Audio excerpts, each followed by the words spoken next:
Now, earlier this year, Bristol Zoo welcomed a new baby arrival, Hasani, a baby gorilla. Look, we're just going to show you quickly. 9:44. A walrus, who has been nicknamed Wally, is continuing his trip around the shores of the British coastline after being spotted in Cornwall this week. Now, the large Arctic animal was first seen in County Kerry in Ireland in March, before heading to Tenby in Pembrokeshire in April. On Wednesday, he was spotted in Padstow in Cornwall.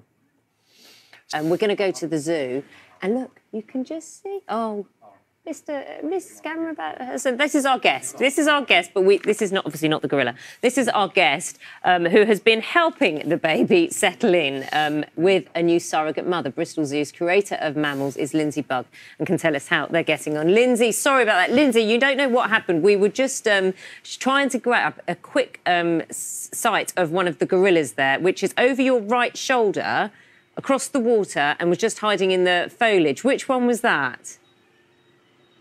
That was Kira. That's a new surrogate mum. She's also a bit camera shy because she's actually just gone behind the shelter, so there is no gorillas on display behind me at the moment, which is typical, obviously. OK, well, look, tell us the story, because I didn't tell the story because we were desperately trying to... There she is. She's back. Tell us about her. Now, but Kira's also quite a playful female. She's always has been sort of almost one of the kids, even though she's one of our, well, she's our oldest female now. There's still that little bit of child left in her, and that's really lovely to see them. And they do have those big rough play sessions, and they get on very well in that respect. So, Lindsay, can I give you permission to talk to our camera person there? And just, we're finishing now with you, so it's lovely talking to you. Can we get the camera to look over and sort of play the Where's Kira competition? Because I saw Kira kind of disappearing slightly into... there we are. Lindsay, it's been lovely talking to you. Thank you. And we're just going to... Should we just look at this frog? Thank you. Thank you, Lindsay. It's a privilege, isn't it? It's an absolute privilege to be able to see her. And she spotted us. I'm sorry, a camera person, excellent work, but beware, yeah, because she's got her eye on you. She's coming. Where's she headed? Now you see, now she's going to come towards the camera. Oh, no, she's chilling. Take a moment. Take a moment. Just getting a shot.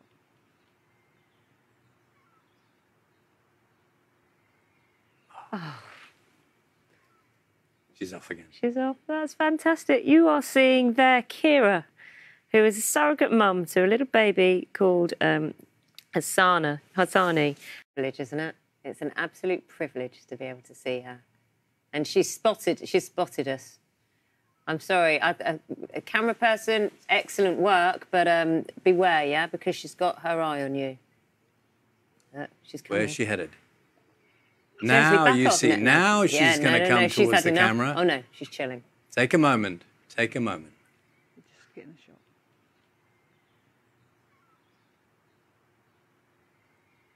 Oh. She's off again. She's off. That's fantastic. You are seeing there Kira, who is a surrogate mum to a little baby called Hasani. And we were just talking to the curator of mammals at Bristol Zoo. Moment of peace for you this morning. It seems a shame to leave the pictures, doesn't it? You could just kind of watch. Could. And for a moment, I thought we weren't going to see her at all. She was just going to disappear at the cameras. But there you go. She's not camera shy at all. Not at all. Sarah, I don't think you can beat that. Barry, who is a photographer at Padstow Sea Life Safaris, and by Lucy Baby, who is head of science and conservation at Orca Marine Life Charity. So, very good morning to both of you, Nathaniel and Lucy. Nathaniel, first of all, you are one of the lucky ones. You've sort of been close to this giant walrus. Tell us the circumstance. It was an incredible experience, obviously. One of the tours that we do offer at Padstow Sea Life Safaris is a 1-hour seal safari. Here in Cornwall, we get native grey seals, and we're expected to just show some of the customers them. And one of the trips, we were heading back inshore into the Padstow Bay, and basically the driver, the skipper, Kev, he saw what we believe was a grey seal coming into one of the known locations, and yeah, it just turned out that it was Wally the walrus just passing our coastline. Now, we're looking at some of your pictures as you were talking, Nathaniel, and I mean, these are extraordinary images. I mean, did it dawn on you immediately that you were not seeing a seal? Because, I mean, they look very different even in the water, obviously. You see this picture emerging now. Yeah, so obviously I've been very lucky. I had my camera on me. One of the things that we try and do, or at least I try to do, is get a close-up of males and females grey seals. It just gives me an opportunity to show customers the difference between them. And yeah, so when I did look through my lens, I saw that the tusks were very clear, and I just instantly knew that it was going to be the Tenby walrus, at least, or I just knew that it was going to be a walrus, and it was just insane. Nathaniel, did he make any noise? Not that I can remember, no. He did. One of the main things that we did see is that he was blowing a lot of water into the air, and that's why we was like, this isn't a seal, because seals don't tend to do that. So that's why we stuck around and made sure. Oh, yeah, I'd definitely stick around seeing that. Now, Lucy, we should put an almost a health warning here. Although we kind of did that lovely graphic showing Wally the walrus all around the country, there is a concern. We don't want people, or it's not being encouraged that people kind of try to spot Wally and interfere in terms of like him going about his business. You're absolutely right, Naga. It's really important that we do give this animal the space that it needs. Walruses are highly sensitive animals. We've seen the incredible documentaries where if they are disturbed, they will stampede. So this individual as well, as it's travelled a really long way, we would hope that it will go back north to the Arctic at some point. So it needs its energy reserves. Also, it's worth just pointing out to people that it is a criminal offence to disturb this animal as well, a wild animal. We're all used to social distancing now, so I think it's really important that we practice this with Wally. And there is nothing better than observing an animal from a safe distance, so whether people are on land or at sea, so you can watch it doing its natural behaviours and not cause any additional distress to it. May I just add as well, I called Wally he. We don't know if it's a he or she, do we, Lucy?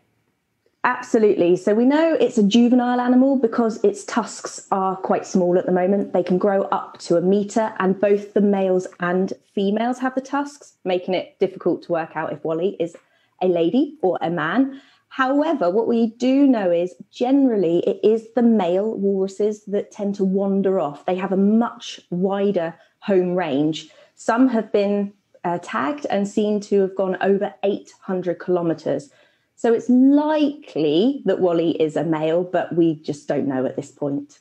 And Lucy, why would Wally, and we'll use that name sort of loosely, given what you've just said, why would Wally be here? Why is Wally doing a sort of a tour of the British Isles?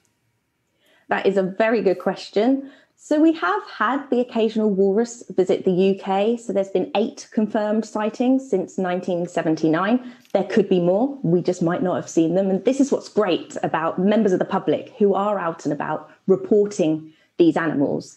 So it allows us to gain a really good idea of what's happening in our oceans. But we do tend to see this wandering off behaviour more so in adolescents, so juveniles. It could be that they're making these navigational errors because they just haven't learned where to go yet. Or adolescent animals tend to be more curious. So Wally could just been having sort of a bit of an adventure, travelling further, has found some lovely areas, good feeding grounds, will build up its energy, and then what we hope is that the individual will travel back up to the Arctic. And Lucy, just on a technicality, from the pictures you've seen, how big is Wally? How heavy? What sort of scale are we talking about? So he does look pretty large. I wouldn't want to get too close to him. Males can be up to 3 metres, and he's definitely not that yet and can weigh well over a tonne. But a few people have been estimating it as sort of nearing up to that weight, sort of 600 to 800 kilograms, which is, a pretty big animal. And that's another reason why we need to keep our distance. He is a very large wild animal, so you need to be safe. Stay away, indeed. Nathaniel, just a quick word. You do these safaris from where you are. You're in Padstow. What do you normally see? We don't want people going down to kind of see Wally, but there are still some beautiful things to see. Yeah, there still are, especially at this time. We do have a small population of puffins coming down this way. We only get about 30 individuals, so when we do see them, it's quite exciting. Obviously, as we said, we see the grey seals that we get around Cornwall, which we're so lucky to have. And then we get a selection. So we do see a lot of common dolphins, minke whales. We do get a few sightings of them.